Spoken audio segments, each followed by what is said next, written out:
Shalom, puji Tuhan. Kalau pada siang hari ini kita boleh kembali bersama-sama saudara untuk beribadah kepada Tuhan, baik yang ada di rumah masing-masing maupun yang ada bersama kita di sekretariat gereja ini. Dan pada pagi hari ini kita akan kembali untuk melanjutkan tema khotbah kita bulan Juni ini, yaitu bulan keluarga. Dan hari ini kita akan belajar tentang generasi anak panah. Generasi anak panah yang terambil dari kitab Mazmur pasal yang ke-127 ayat 4 dan ayat yang ke-5. Ya, demikian bunyi firman Tuhan, kitab Mazmur 127 ayat 4 dan 5. Seperti anak-anak panah di tangan pahlawan, demikianlah anak-anak pada masa muda. Berbahagialah orang yang telah membuat penuh tabung panahnya dengan semua itu. Ia tidak akan mendapat malu apabila ia berbicara dengan musuh-musuh di pintu gerbang. Perhatikan baik-baik firman Tuhan ini saudara. Dikatakan tadi seperti anak-anak panah di tangan pahlawan. Demikianlah anak-anak pada masa muda. Saudara, firman Tuhan ini berbicara masalah keluarga. Ya. Khususnya hubungan antara anak dan orang tua. Nah, firman Tuhan katakan tadi, anak-anak itu digambarkan seperti anak-anak panah. Sedangkan orang tua digambarkan seperti pahlawan. Demikianlah anak-anak muda, anak-anak pada masa muda. Nah, saudara, dari firman Tuhan ini kita bisa melihat bahwa betapa, saudara, pentingnya peran orang tua di sini. Betapa berpengaruhnya orang tua terhadap kehidupan anak-anak yang Tuhan titipkan, yang Tuhan anugerahkan, yang Tuhan percayakan dalam kehidupan saudara dan saya. Jadi orang tualah yang paling berpengaruh dalam perkembangan karakter dan moral anak-anak kita. Kenapa saudara? Karena merupakan lingkungan pertama dan utama yang dikenal oleh anak-anak kita. Nah, pengetahuan dan pengalaman dari orang tua lah yang pertama kali dilihat, dirasakan, direkam dan dikenal oleh anak-anak kita.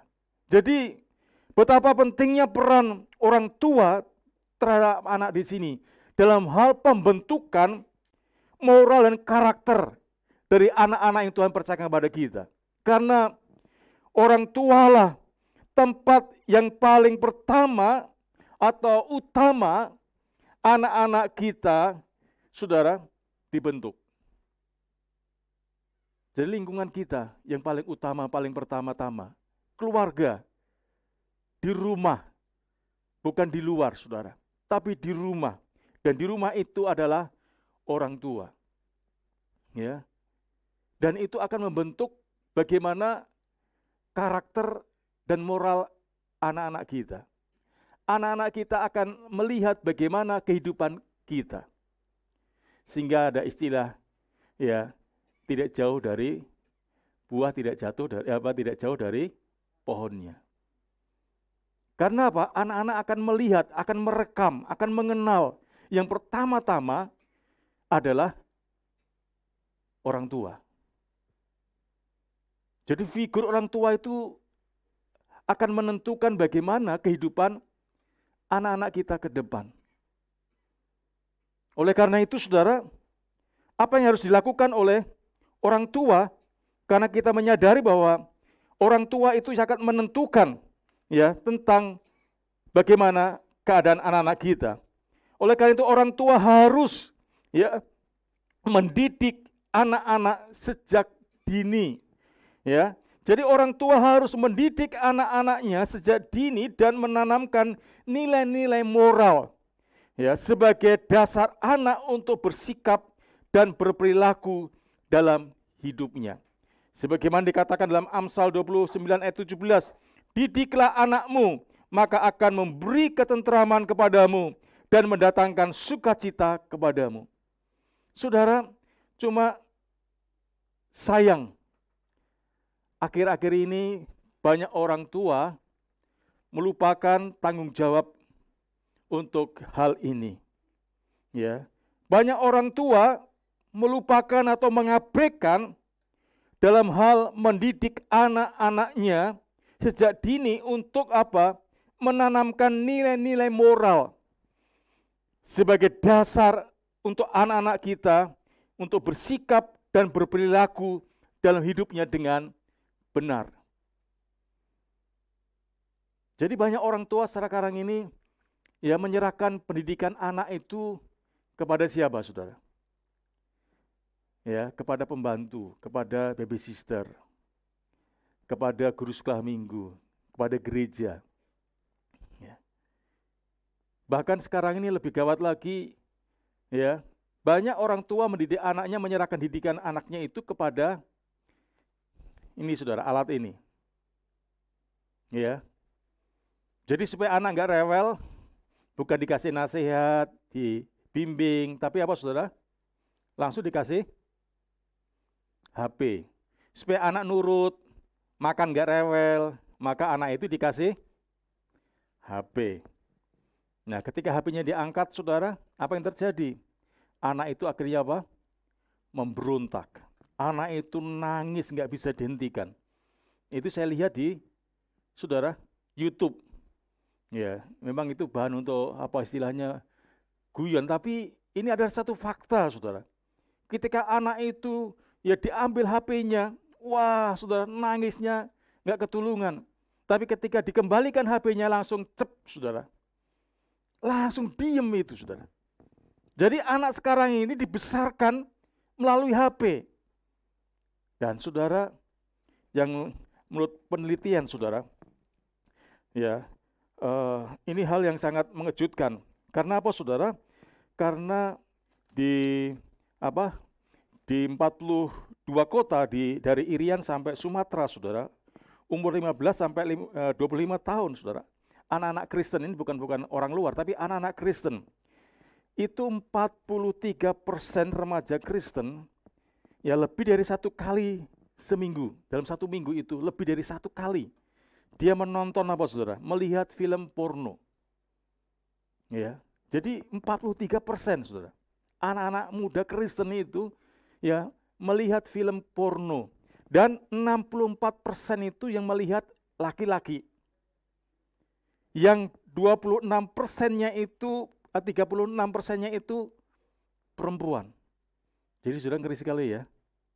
Anak-anak Kristen 64%, saudara. 43% dia lebih dari satu kali seminggu nonton film itu.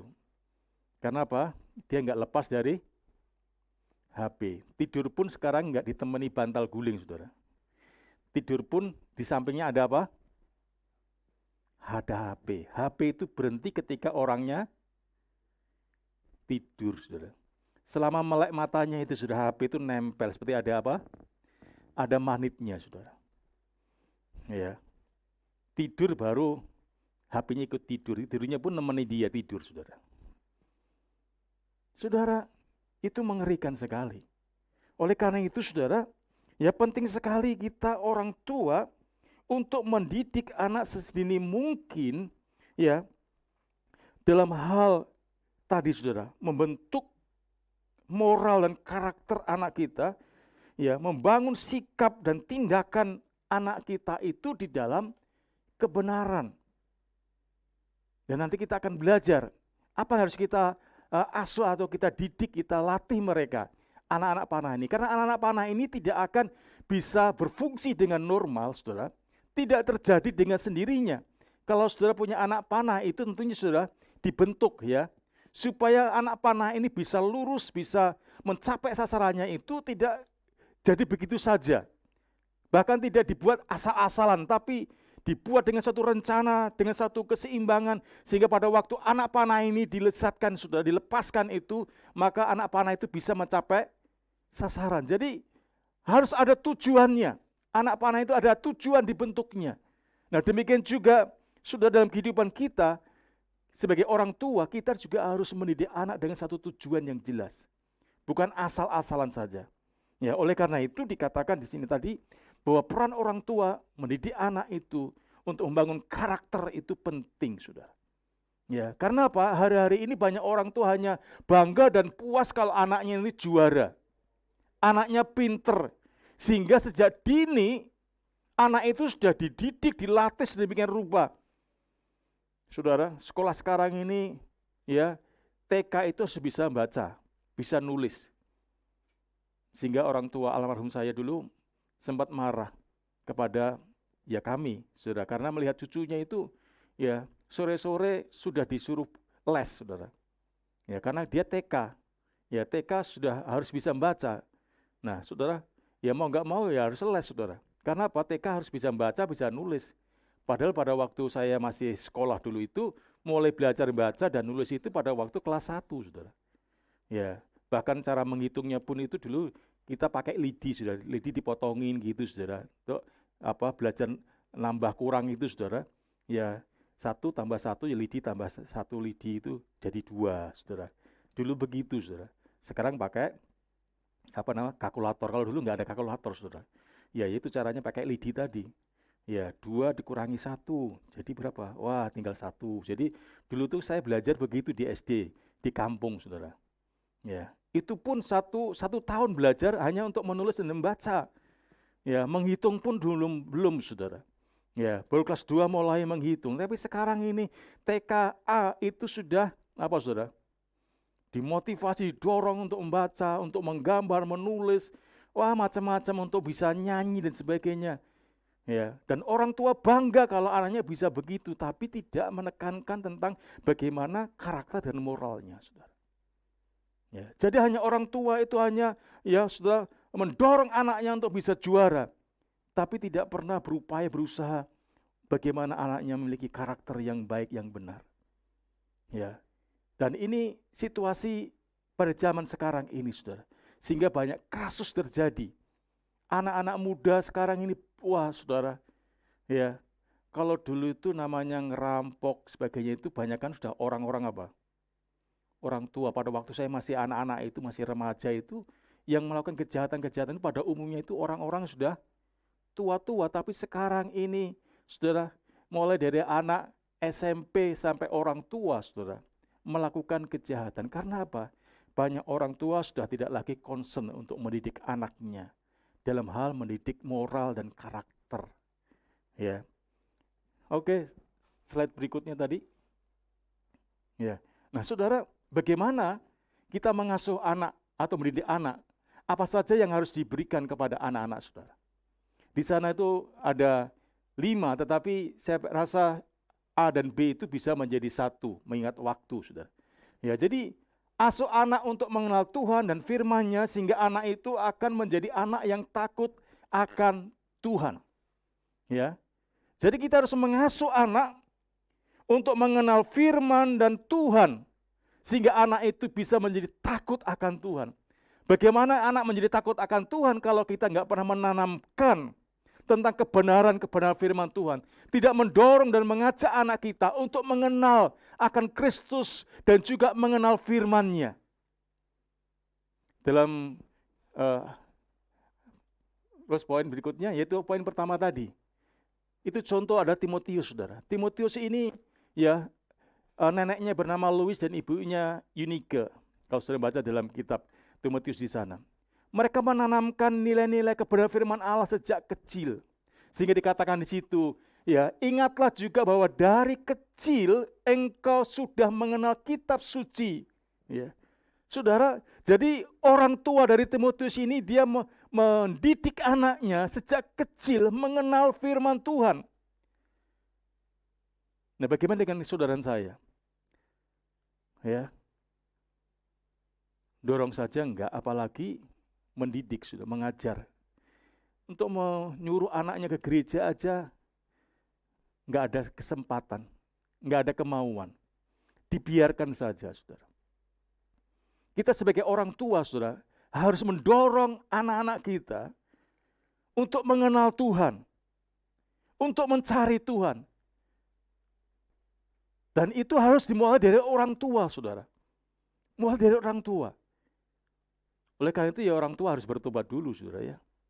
Bagaimana kita mendorong anak kita untuk membaca Alkitab kalau orang tua sendiri nggak ikut abah, saudara. Ibu nggak ikut abah. Ya.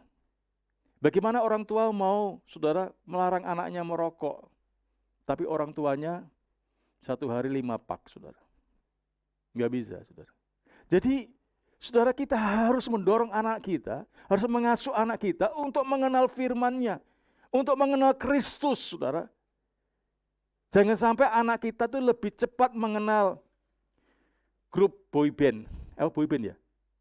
Yang Korea itu ya. Sama yang baru heboh itu apa? BTS atau apa tuh? BTS ya? Wah, saudara, bikin macet kemana-mana, saudara. Bikin heboh, saudara. Padahal itu makanan hanya kentang sama apa? Sama nugget, sama minuman saja, saudara. Itu bikin heboh seluruh Indonesia, saudara. Sehingga ada yang harus berurusan dengan polisi karena berjubel, saudara. Mereka lebih kagum, lebih semangat mencari BTS daripada mencari siapa? Tuhan Yesus. Mereka lebih cepat datang ke apa? McD ya. Daripada datang ke tempat rumah Tuhan. Saudara, mereka mau bayar harga berapapun untuk mendapatkan itu. Sedangkan kok gereja aja, saudara, malasnya bukan main. Nah, bagaimana, saudara, anak kita bisa mengenal Tuhan?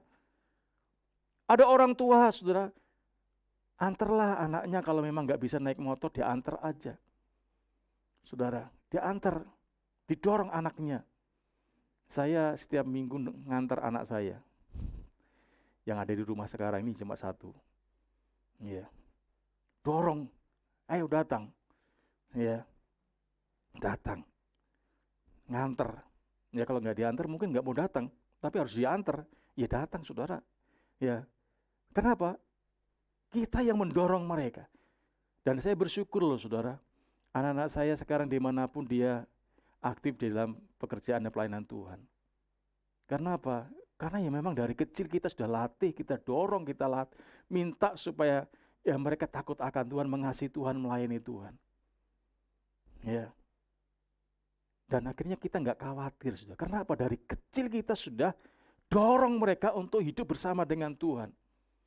Ya. Ada orang tua, kasihanlah sudah seminggu kerja keras. Hari Minggu itu hari apa? Istirahat. Biar istirahat, saudara. Jadi kalau apalagi bukan karena anak pendeta, saudara. Enggak, saudara. Tapi memang ya kami sudah dilatih dari kecil, ya, orang tua juga begitu. Orang tua saya itu bukan pendeta, tapi kalau urusan agama, urusan ke gereja, urusan sekolah minggu itu enggak boleh telat, saudara. Bangun pagi-pagi sudah dibangunin, saudara. Jam 7 kurang sudah berangkat, saudara. Seperti IT itu, saudara. Berangkat 9 orang gitu, rame-rame, saudara. Ya, saudara. Dan demikian juga sekarang saya tularkan kepada anak-anak. Ya, hari Minggu jadwalnya bangunnya sama saja seperti hari biasa. Ya, kadang-kadang istri saya, ini bangun jam berapa? Jam 6 atau jam berapa? Jam 5, setengah 5. Saudara, sama saja. Setengah 5, jam 5, bangun. Ya, supaya apa? Enggak telat. Ya, saudara. Jadi, mari saya dorong saudara. Ya, kalau saudara masih dipercayakan anak-anak saudara, mari dorong mereka. Asuh mereka untuk mengenal Tuhan. Dan untuk itu mulailah, saudara, orang tua yang mengenal Tuhan. Ya, supaya apa? Anak-anak kita itu juga boleh mengenal Tuhan dengan baik. Karena apa, saudara? Menurut survei, saudara, ya bahwa 73%, saudara, ayah dan ibu itu yang membawa anak mereka itu mengenal Tuhan. Menuntut mereka untuk menerima percaya kepada Tuhan itu, orang tua, ayah dan ibu itu presentasinya 73%, saudara. Sedangkan pendeta itu cuma 10%. Ya, guru agama di sekolah itu cuma 2,1%. Jadi peran orang tua itu sangat besar sekali. Oleh karena itu orang tua yang harus memberikan apa? Contoh dan teladan dulu. Ya. Jadi kalau anak-anak saudara ingin memiliki kehidupan yang benar, maka saudara, kita nggak bisa menyerahkan ya urusan ini hanya kepada guru sekolah minggu, saudara. Urusan mengenal Tuhan tidak hanya kita percayakan kepada pendeta, kepada guru sekolah minggu. Orang tua mengambil peran yang sangat besar di situ. Karena apa? Kalau diserahkan kepada guru sekolah minggu atau pendeta cuma seminggu sekali, saudara. Saudara bisa bayangkan kalau saudaranya mengasah anak saudara dengan firman hanya seminggu sekali, atau saudara sendiri sebagai orang tua hanya membaca firman Tuhan seminggu sekali, saudara. Itu pun sekarang ini dibatasi, saudara, cuma setengah 30 menit ya. 30 menit ini sudah 10 menit, kurang 10 menit lagi, saudara. Ya. Cuma 30 menit seminggu, saudara. Saudara bisa bayangin apa, saudara? Yang khotbah juga keburu-buru, saudara. Yang dengar juga keburu-buru juga, saudara. Ya. Jadi saudara, ya, nggak bisa. Jadi kita harus memulai. Dan saya bersyukur dulu, saudara, ya, bahwa kaum pria, kaum bapak ada penambahan yang ikut baca Aba. Nggak tahu ibu-ibunya apakah bertambah atau enggak, ya itu nanti kaum wanita, WBI, Abigail. Ya. Saudara, tapi saya dorong saudara, ayo kaum pria, ya baca Alkitab. Supaya ketika saudara ya membaca Alkitab, saudara diberikan pewahyuan dari Tuhan, dan saudara akan bisa menuntun anak-anak saudara untuk bisa berjalan dalam terang kebenaran firman Tuhan. Ya, jadi itu yang pertama. Kemudian berikutnya, poin berikutnya yang ketiga. Yang ketiga, ya asuh anak dengan keteladanan. 1 Timotius 4:12 dikatakan, jangan seorang pun menganggap engkau rendah karena engkau muda. Ini kepada Timotius. Jadilah teladan bagi orang-orang percaya. Dalam apa saja yang perlu kita teladankan kepada anak-anak kita. Dalam perkataan kita, dalam tingkah laku kita, dalam kasih kita, dalam kesetiaan kita, dan dalam kesucian kita. Ini adalah bagian-bagian hidup kita yang harus kita teladankan. Ya, kita wujudkan, kita perlihatkan kepada anak-anak kita, saudara. Bagaimana perkataan saudara di rumah sebagai orang tua? Apakah kotor atau kasar, ya, atau selalu menyakitkan hati, atau saudara memberikan nasihat, memberikan teguran, memberikan semangat, membangkitkan mereka, atau sebaliknya memadamkan roh mereka, saudara? Dasar kamu, ya, dasar ya, saudara. Jadi akhirnya bukan membangkitkan.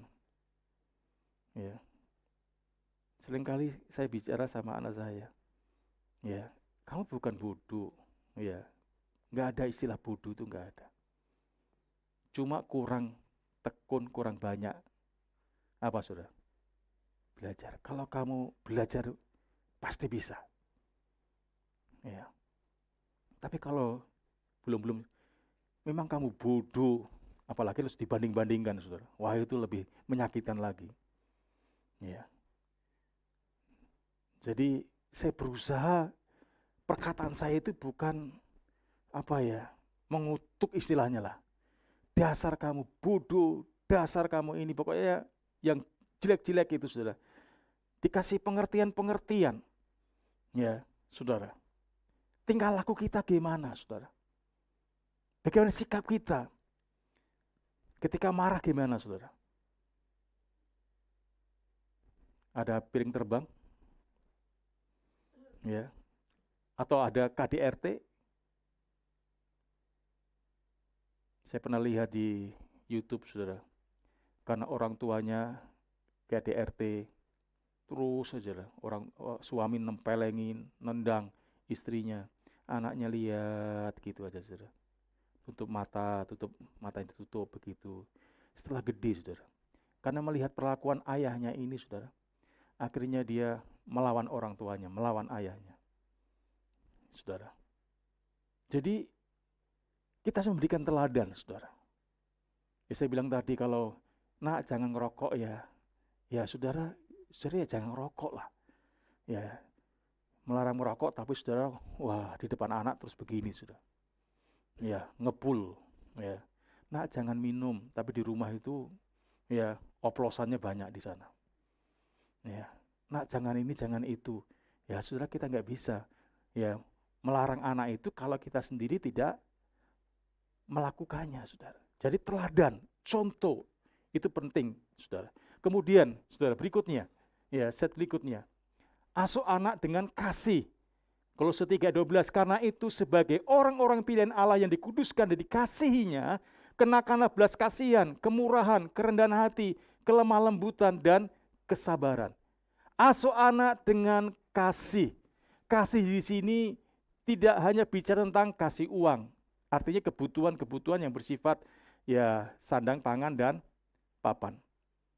Saudara, anak itu butuh ya mata saudara, butuh wajah saudara, ya, butuh telinga saudara, butuh mulut saudara, butuh kehadiran hidup saudara. Tapi sekarang banyak orang tua hanya sudah memenuhi kebutuhan-kebutuhan yang sifatnya tadi sandang dan pangan dan papan. Saudara perlu tahu bahwa manusia itu bukan hanya sekedar tubuh, tapi ada jiwa, ada roh. Banyak orang hanya konsentrasi dan memusatkan segala sesuatunya hanya untuk memenuhi ini, saudara. Papan, pangan, dan papan. Sandang. Hanya itu, saudara. Tapi manusia itu butuh adanya kebutuhan jiwani.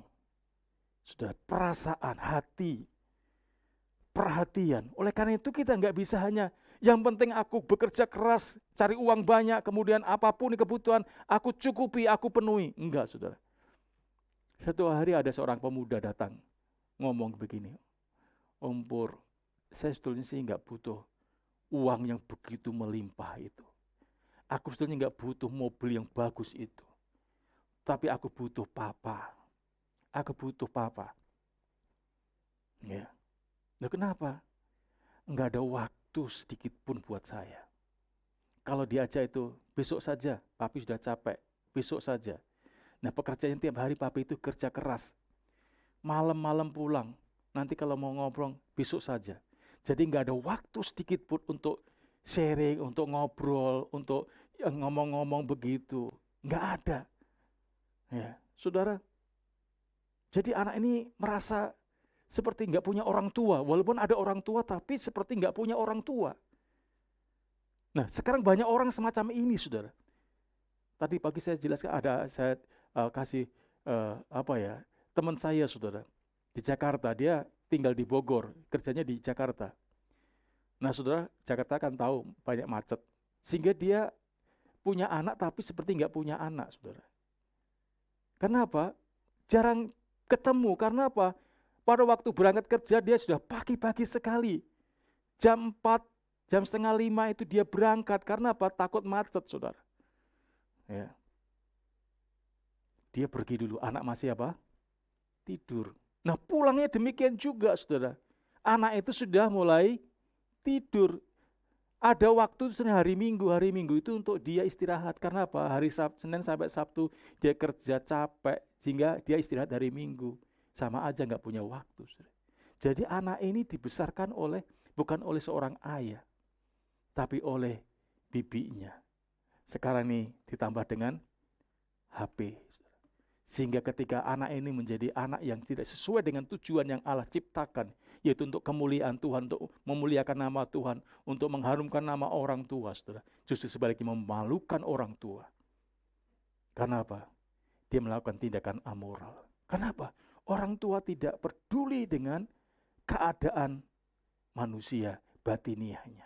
Oleh karena itu, saudara, ya, kita harus mengasuh anak kita dengan kasih.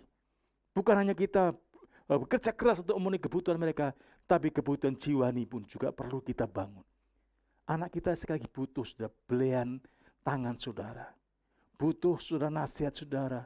Butuh bersama-sama saudara. Mungkin hanya makan bersama. Makanya saudara, saya berusaha saudara, selama anak-anak masih di rumah, masih di Cirebon ini saudara. Ya, saya suka ngantar saudara.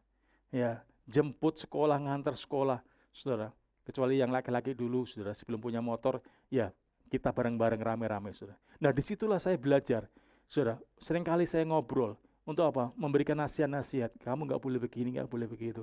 Kamu harusnya begini, begitu. Nanti harus begitu. Dan puji Tuhan, saudara, ya sejauh ini, saudara, saya melihat anak-anak kami, dimanapun mereka berada, baik yang di Kalimantan maupun yang di Jogja, saudara.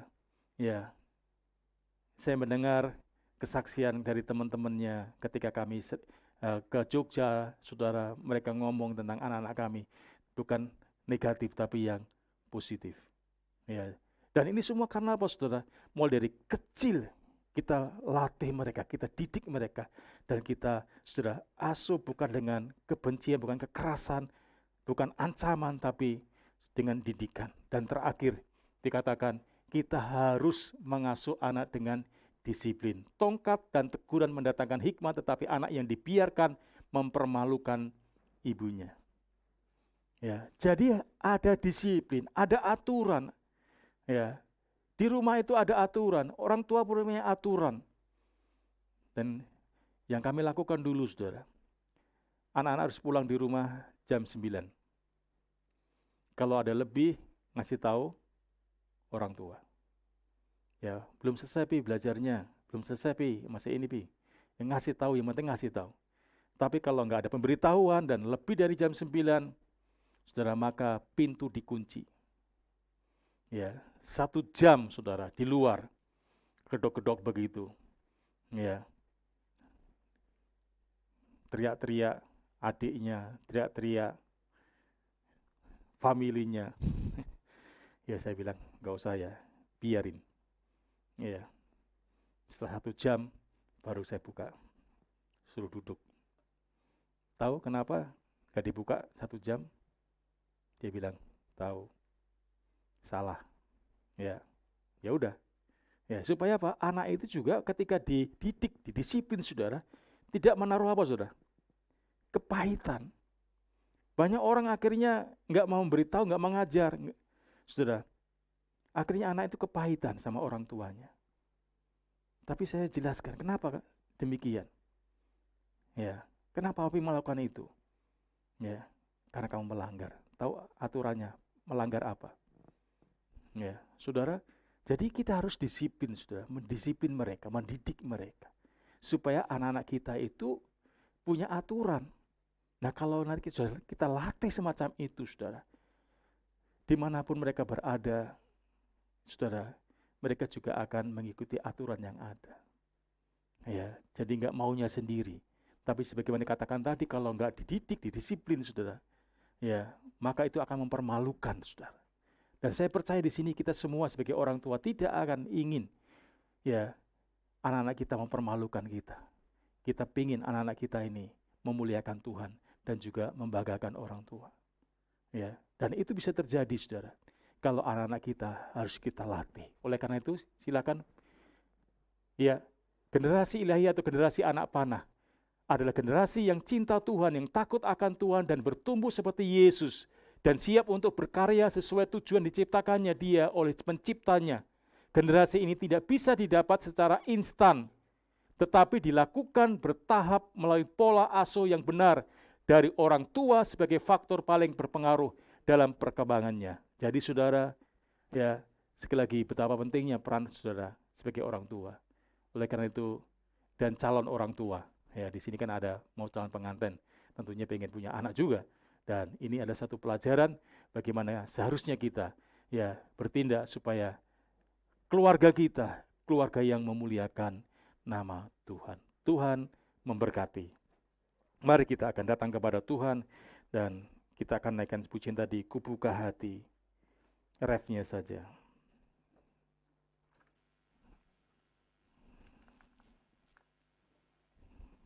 Mari kita berdiri bersama-sama, saudara.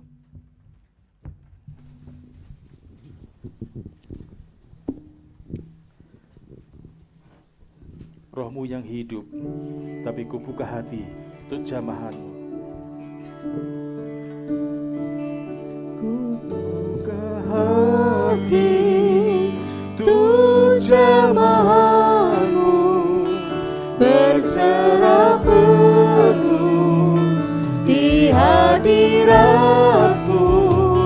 Kau ambil alih seluruh hidupku di altarmu, menyembahmu. Ku buka hati untuk jamaah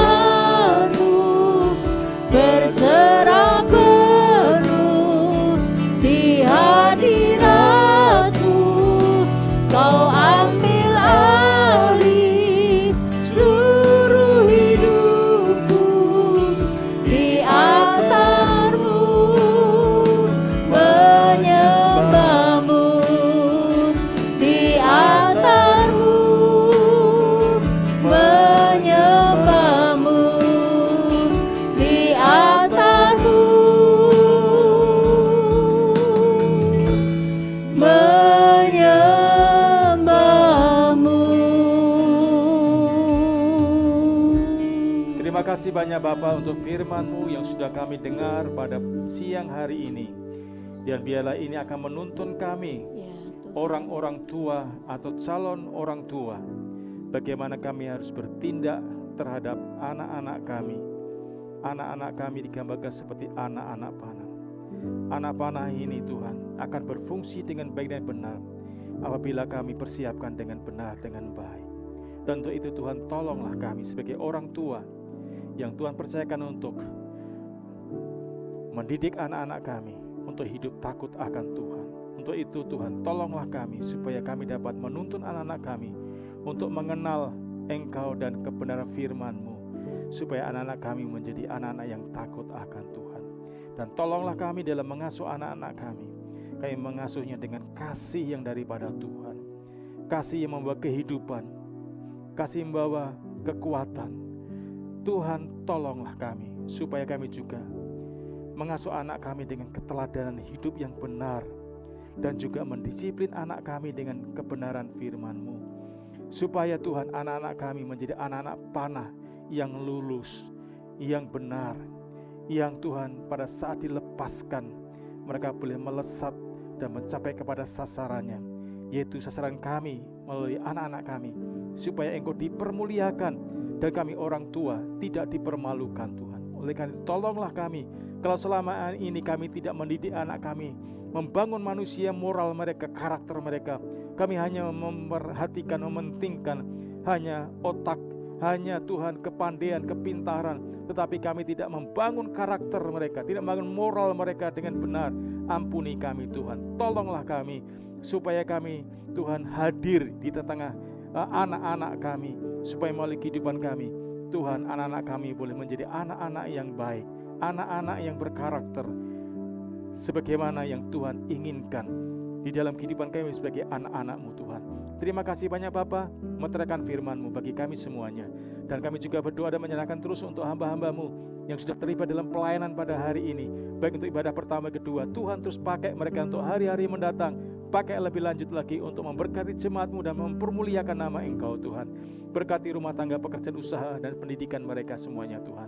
Kami serahkan juga Tuhan untuk saudara kami berulang tahun sepanjang minggu ini Tuhan. Tolonglah Bapa, bila kasih setia-Mu Tuhan yang tidak pernah berubah dulu, sekarang, bahkan sampai selama-lamanya, itu menjadi dasar pengharapan dan kehidupan mereka, sehingga mereka tetap bersuka cita, mereka tetap semangat, tetap bernyala-nyala Tuhan di dalam menghadapi situasi apapun.